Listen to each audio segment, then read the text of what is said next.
यहाँहरुले उडाइदिनु भएको यो दोसल्ला मानौ कि यो बैराई काइला दाइको मफलर हो। काइला दाइको बैराई काइलाका कविताहरू भन्ने कविता संग्रहको आवरण मैले बनाएको थिएँ र त्यो आवरण पनि त्यही मफलरलाई बिम्ब बनाएर मैले चित्र कोरेको थिएँ। मेरो माया मफलर भए बाँधी हिँड्थे गलामा, मेरो माया मफलर भए बाँधी हिँड्थे गलामा, कहिलेकाहीँ मन नहुँदा टाँगिदिन्थे किलामा।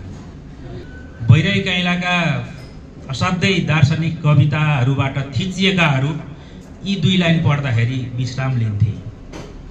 यस मानेमा म आज यति खुसी छु कि मैले पुरस्कार पाउँदाखेरि काइला दाइकै हातबाट थाप्न लेखेको रहेछ भन्ने मलाई महसुस भएको छ। म 65 सालमा फर्केँ।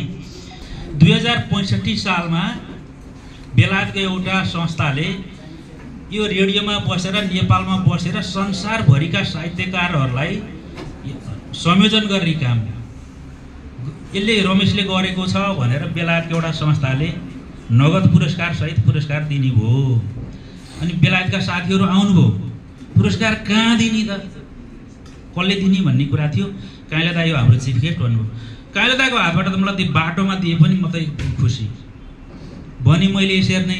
अब काइला दाइको आफै संस्था हो, एकडीभन्दा ठुलो संस्था, उहाँकै शुभ नाम भइसकेको छ। मलाई त काइला दाइले दिने हो भने मलाई सडकको दो बाटोमा दिए पनि म खुसी छु भने मैले।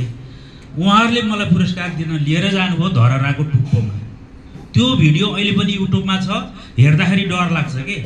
त्यो धरहरा ढलेर अहिले अर्को ठडिसक्यो, फेरि काइला दाइसित त्यो नयाँ धरहरा चढ्ने मेरो रहर छ।